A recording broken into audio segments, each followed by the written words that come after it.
Sure, I wanted to ask you a question about ultra processed foods. It's funny because it's such an important topic, and we were all at ASLD, and I do remember one talk in particular that said if you tried to define it, it was about having if there's plastic on it, that was the way it was defined. If there's plastic on it and at least one ingredient you cannot find in your kitchen, that is really the definition of ultra processed food. So maybe talk about how prevalent it is because I think almost everywhere, every day, we see thousands of products where we stop ourselves from grabbing something that is ultra processed. Yeah, it's very common. In fact, in some countries in the US, I think also in Canada and in some European countries, about 50% of the daily calories of both children and adults come from ultra processed food. This is pretty amazing. So this is the most available food you would find when you go shopping.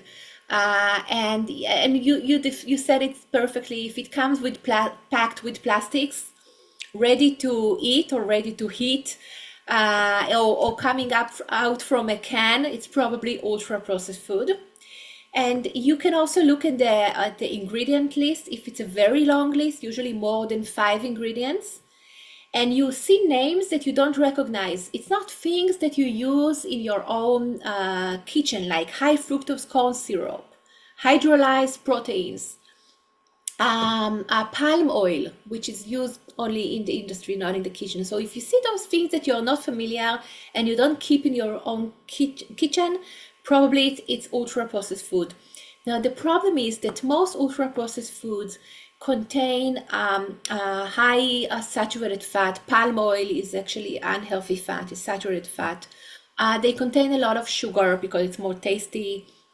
They contain all kind of preservatives and additives and colors, which may not be healthy for our liver.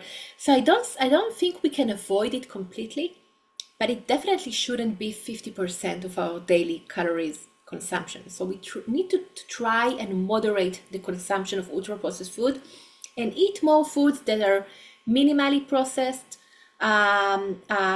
without all these long list of ingredients like fruits, vegetable, eggs, poultry. Dairy, most dairy products are okay. Most low-fat dairy products are okay. Legumes, bread, just keep your diet simple and unprocessed as much as possible. Well, like one example, which is really easy for people. I mean, I don't know what the, consumption globally of peanut butter is as an example, but it's very easy when you look at the back. Some of them have sugar and, like you said, other oils you don't want, and other ones is peanuts, salt. And I go, okay, well, that's a no-brainer. So if you're going to go and look at the ingredients, just choose the one that's the most pure, right? It's the perfect example. Peanut butter can be one of the things that I recommend to patients, but I tell them you just need to see peanuts, water, salt. That's it. If you have more ingredients, it's ultra processed, don't buy it. It's a perfect example. Okay. Thank you so much. I know ultra processed foods are not going away in the short term. So if we can help people just by looking at labels to start with, I think that would be a really great start. Thank you so much, Sharon. Thank you so much.